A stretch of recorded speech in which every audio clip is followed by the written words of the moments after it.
प्रिय विद्यार्थियों, आप सभी का एसवी की ऑनलाइन क्लासेज में हार्दिक स्वागत है। पिछले दो वीडियो में हमने लेसन 2 दादी माँ लेसन को हम रीड कर रहे हैं। आज उसी कड़ी में हम उसी लेसन दादी माँ को पढ़ने जा रहे हैं। तो आइए शुरू करते हैं। दादी माँ लेसन। मुझे भी पास ही एक चारपाई पर चादर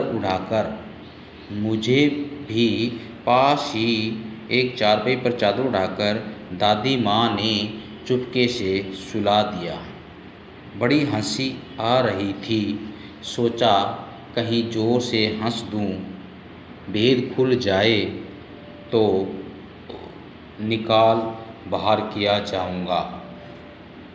पर भाभी की बात पर हंसी रुक न सकी और भंडाफोड़ हो गया। भंडाफोड़ पोल खुल गई। देबू की माँ ने चादर खींच ली। कहो दादी, यह कौन बच्चा सोया है? बेचारा रोता है। शायद दूध तो पिला दूँ। हाथापाई शुरू हुई। दादी माँ बिगड़ी।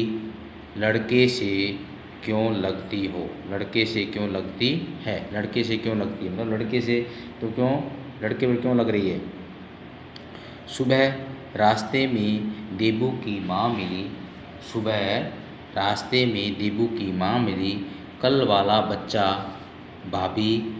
मैं वहाँ से जोर से भागा और दादी माँ के पास जा खड़ा हुआ।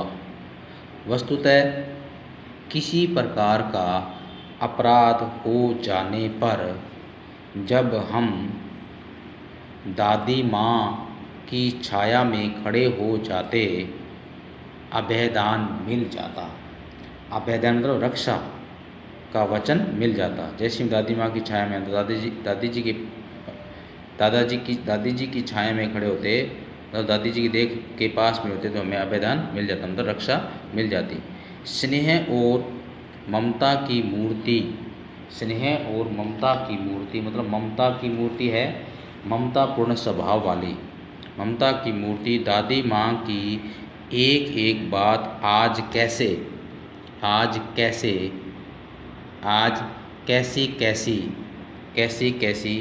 मालूम होती है। परिस्थितियों का वात्य चक्र, परिस्थितियाँ मतलब हालात यह समय, वात्य चक्र बवंडर, परिस्थितियों मतलब हालात का बवंडर जीवन को सूखे पत्ते सा कैसा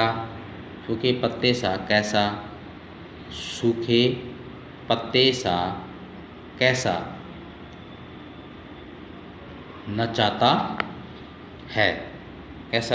सूखे पत्ते सा कैसे, जैसे सूखे पत्ते बवंडर में उड़ते रहते हैं, इस तरह से कैसे नचाता है।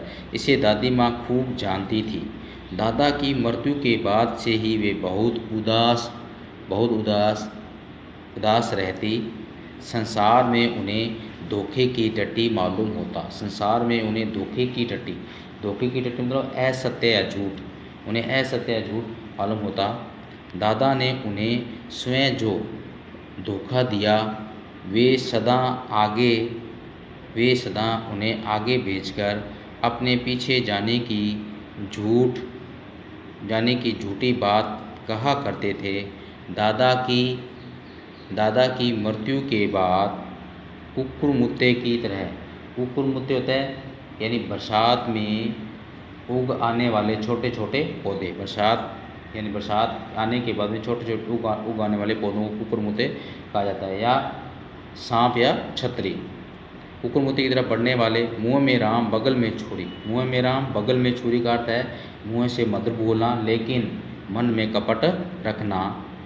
छुरी वाले दोस्तों की शुभ चिंता ने स्थिति और भी डामाडोल होता है अस्थिर, डामाडोल भी कर दी। दादा के श्राद्ध में तो दादी माँ के मना करने पर भी पिताजी ने अतुल संपत्ति व्यय की, वह घर की थी नहीं, वह घर की तो थी नहीं। दादी माँ अक्सर उदास रहा करती। माघ के दिन थे, माघ यानी जाड़े की ऋतु के महीने का नाम है, यानी माघ जिसके अंदर बहुत अधिक ठंड पड़ती है।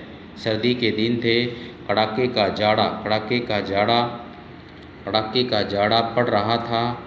पछुआ का सन्नाटा, पछुआ होता है पश्चिमी हवा का सन्नाटा, और पाले की शीत हड्डियों में घुसी पड़ती।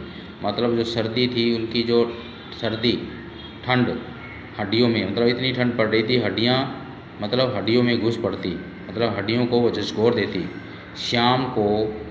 शाम को मैंने देखा, दादी माँ गीली धोती पहने कोने वाले घर में एक संदूक पर दिया जलाए हाथ जोड़कर बैठी है।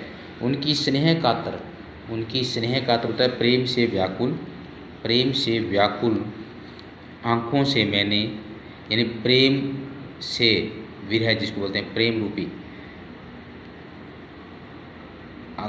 कातर आँखों से मैंने आंसू कभी नहीं देखे।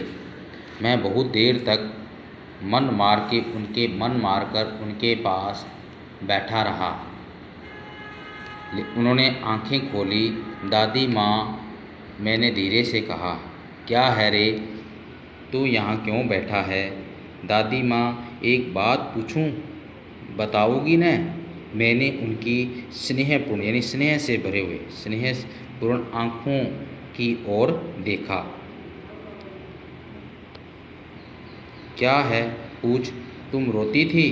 दादी माँ मुस्कुराई, मतलब मुस्कुराना, हंसी। पागल, तूने अभी खाना भी नहीं खाया है न?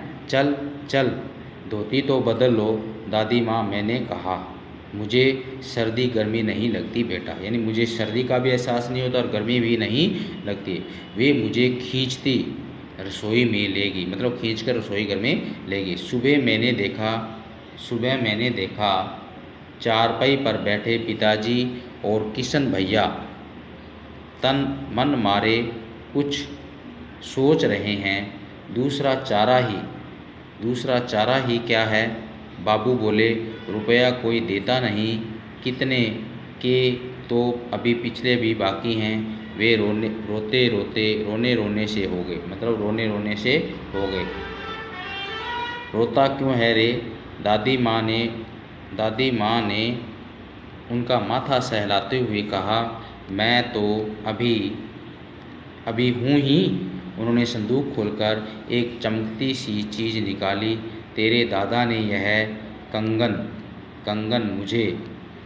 मुझे इसी दिन के लिए पहनाया था। उसका गला भर आया, मतलब रुआसा होकर, आवाज़ भारी होना। उसका गला भर आया, मैंने इसे पहना नहीं, इसे सहज कर मतलब संभाल कर रखती आई हूँ।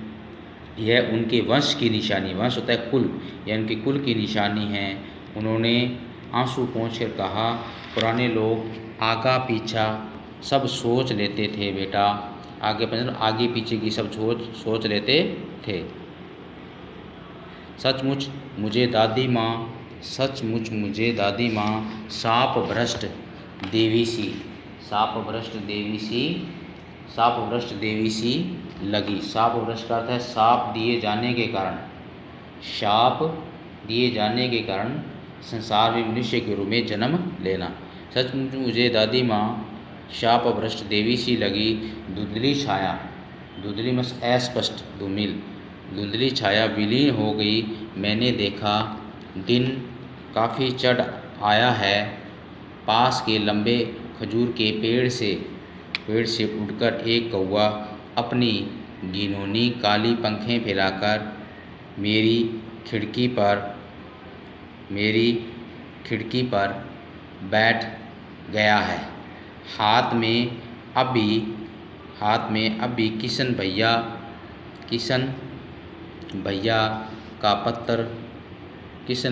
का पत्र काँप रहा है। काले काली चींटियों सी कतारें धूमिल हो रही हैं। काले चींटियों सी कतारें, कतारें का मतलब अस्पष्ट जो चीज़ें धूमिल हो रही है। आँखों पर विश्वास नहीं होता। मन बार बार अपने से ही पूछ बैठता है, क्या सचमुच दादी माँ नहीं रही? क्या सचमुच दादी माँ नहीं रही? तो इस पाठ में दादी के बारे में बताया गया। इसके जो लेखक हैं वो शिव प्रसाद सिंह हैं। तो प्रिय बच्चों, आज हमने लेसन 2 क्लास 7 में लेसन 2 दादी माँ लेसन को रीड किया। कल हम जो आगे का जो नेक्स्ट वीडियो होगा उसमें हम इसके शब्दार्थ और उसके अभ्यास प्रश्नों पर चर्चा करेंगे। तो मैं सभी बच्चों से अनुरोध करना चाहूँगा कि वो जो भी किसी भी सब्जेक्ट की वीडियो हैं, जो कोई भी सब्जेक्ट का वीडियो है उसको बार बार देखें और अपने गृह कार्य को साथ साथ में पूरा भी करें। कोई भी बच्चा गृह कार्य के कारण पीछे न रहे। तो सभी बच्चे ध्यानपूर्वक जब भी होमवर्क करते हैं वो अपना होमवर्क नीट एंड क्लीन करें, जल्दबाजी न करें और वीडियो को बार बार सुने, देखें, तभी आपको समझ में आएगा। इन्हीं शब्दों के साथ जय हिंद, जय भारत।